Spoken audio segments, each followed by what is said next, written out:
Hey guys, it's another amazing day in the detail garage. Today in the shop we've got this Harley Davidson. It's covered in scratch and swirls, which is something you really notice on things that are black or dark colors. So I'll be showing you just how to and the techniques and products you'll need to polish those and get rid of them for good.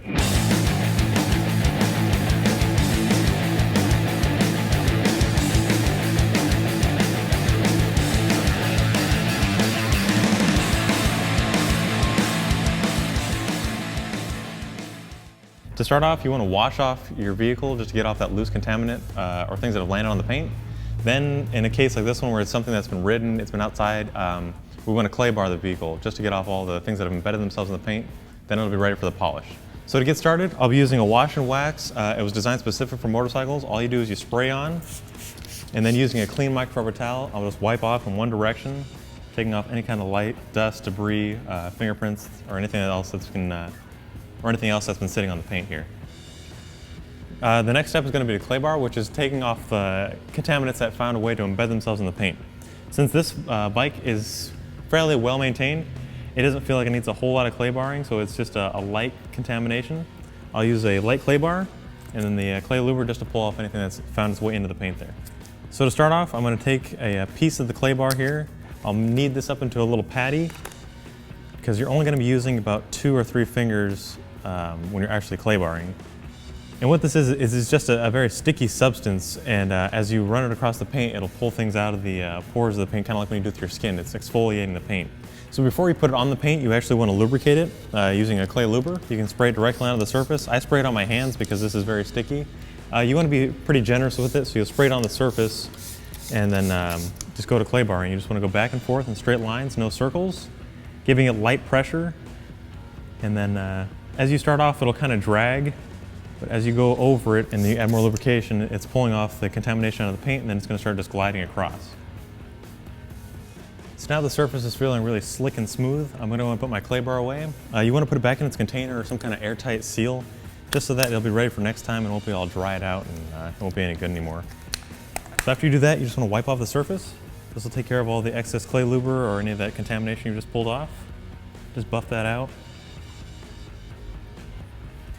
So if this were my bike, I'd probably just take this fender off. It'd be a lot easier to clay it and it'd make it a lot easier for me to polish it, but the owner of this bike doesn't want us taking his bike apart. So we're just gonna leave it on there and try our best to get as much of the contamination off, and we'll polish as best as we can.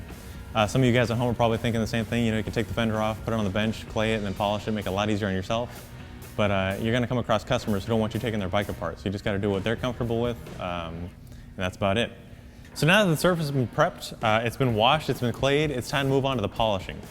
I'll be using a dual action polisher. For those of you who are new to polishing or have never polished before, there's 2 types of main polishers. There's a dual action like this here, and there's also a rotary. The big difference between the two is a rotary, it just spins in a circle, kind of like a drill, which is really easy to burn paint if you haven't practiced. The dual action is a lot safer. It has safety features where, like, say you're putting too much pressure, it'll just vibrate instead of oscillating, which can burn the paint. It's just a lot easier to use if you've never polished before.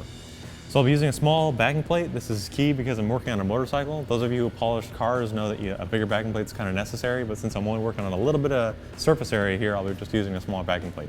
Then I'll be using a green vinyl polishing pad. This is just because I've done a test spot on this bike with a white pad and it didn't give me quite the results that I was looking for, so I'm going to step it up to the green pad. That should do just fine. So before you get started, you want to center your pad on the backing plate. This way it spins nice and smooth, not kind of like a offset. So I'm just going to apply a few drops of the scratch and swirl remover to the surface. This was specifically designed for bikes, so if you're wondering if it's safe to use on your bike, it is.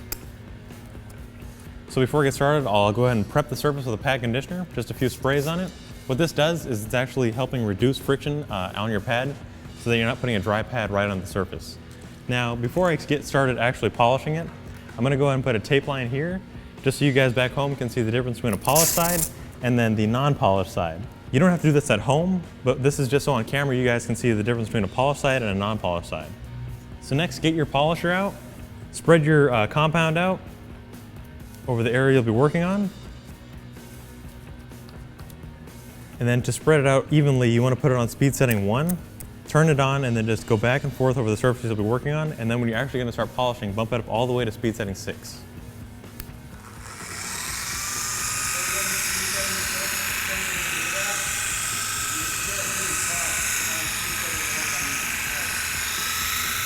So now that I've spread it out, I'm going to bump it up to speed setting 6.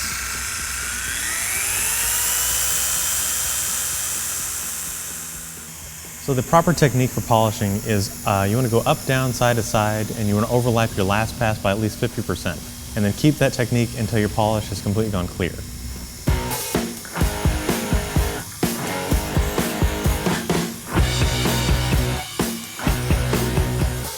So you may have noticed as I was polishing, the compound started to turn clear. That's kind of how it tells you that the compound's broken down and that you've done enough polishing.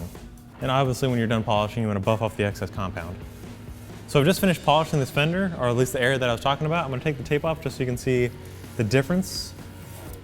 It looks pretty damn good. You know, this side has like less scratch and swirl. It's got a lot more gloss. This one's still got a little bit of scratches back there and the paint's kind of dead. So all that's left is do the rest of the bike. So I'll get started on that.